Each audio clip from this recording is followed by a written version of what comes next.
Assalamualaikum warahmatullahi wabarakatuh.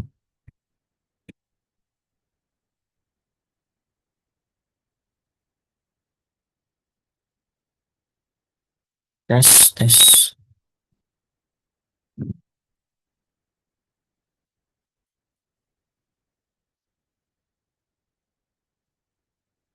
Assalamualaikum warahmatullahi wabarakatuh.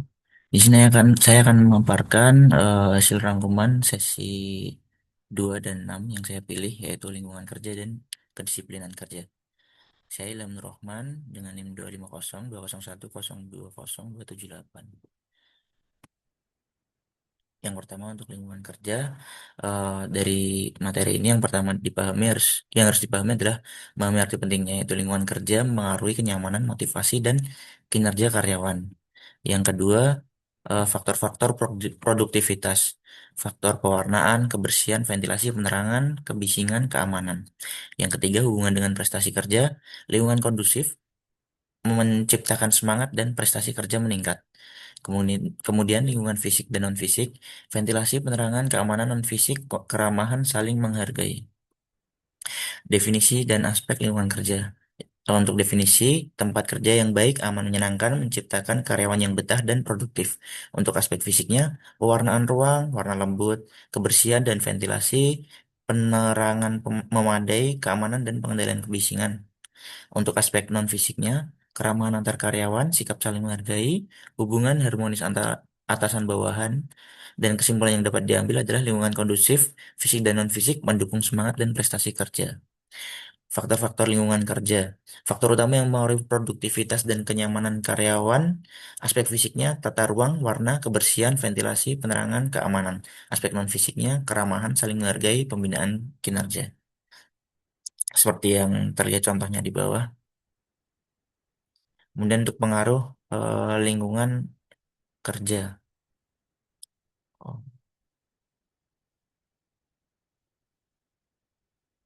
Lingkungan nyaman dan kondusif meningkatkan semangat kerja. Karyawan merasa aman sehingga produktivitas naik. Kemudian terbukti berkorelasi positif dengan prestasi kerja. Suasana menyenangkan menciptakan motivasi intrinsik meningkat. Stres berkurang, fokus meningkat. Tugas diselesaikan lebih efektif. Kemudian untuk keamanan gedung dan fasilitas memadai, lingkungan kondusif menciptakan prestasi organisasi meningkat. Kemudian untuk sesi 6 kedisiplinan kerja. Disiplin kerja berarti fondasi lingkungan kerja yang tertib dan produktif.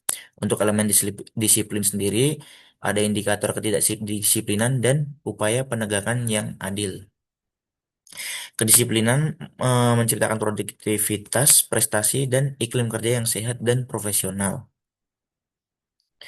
Kemudian untuk pengertian disiplin kerja, kesadaran dan kesediaan menaati peraturan perusahaan tertulis maupun tidak mencerminkan tanggung jawab dan komitmen terhadap norma organisasi.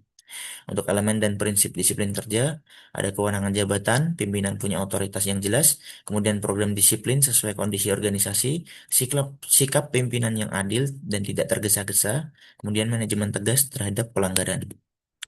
Tujuan dan indikator disiplin kerja. Disiplin kerja yang efektif dibentuk melalui tujuan yang jelas dan diukur melalui indikator yang terukur.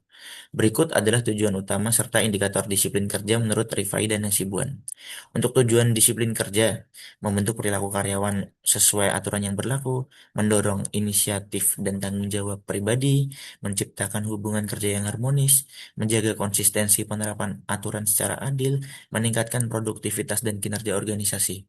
Untuk indikator disiplin kerja, absensi seperti tingkat alfa, izin, dan sakit karyawan. Kemudian ada keterlambatan, frekuensi masuk atau pulang tidak tepat waktu. Kemudian ada turnover, yaitu tingkat keluar masuk karyawan. Kemudian kesalahan kerja, pelanggaran prosedur atau standar. Kemudian pemogokan atau aksi kolektif akibat ketidakpuasan. Upaya dan tindakan penegakan disiplin. Upaya penegakan disiplin, aturan yang tegas dan jelas, komunikasi yang terbuka dan transparan, pengawasan berkelanjutan, hubungan kerja yang harmonis, konsistensi dan keadilan dalam penerapan aturan.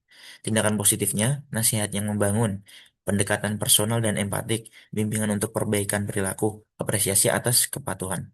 Untuk tindakan negatifnya, peringatan lisan dan tertulis, pemberian denda, dirumahkan sementara, penurunan jabatan atau pemecatan atau PHK. Pedoman pelaksanaannya dilakukan secara pribadi dan konstruktif oleh atasan langsung, segera setelah pelanggaran terjadi, bersifat membangun bukan menghukum semata. Kemudian kesimpulan yang saya dapat ambil dari sesi 2 dan 6, lingkungan kondusif dan disiplin kerja yang dibangun positif meningkatkan produktivitas dan kinerja karyawan. Kemudian keduanya saling melengkapi untuk iklim kerja sehat dan profesional. Kemudian menerapkan kedua aspek di lingkungan kerja masing-masing. Kunci produktivitas itu lingkungan kerja kondusif dan nyaman, disiplin kerja tegas dan konsisten. Sekian presentasi yang dapat saya sampaikan. Wassalamualaikum warahmatullahi wabarakatuh.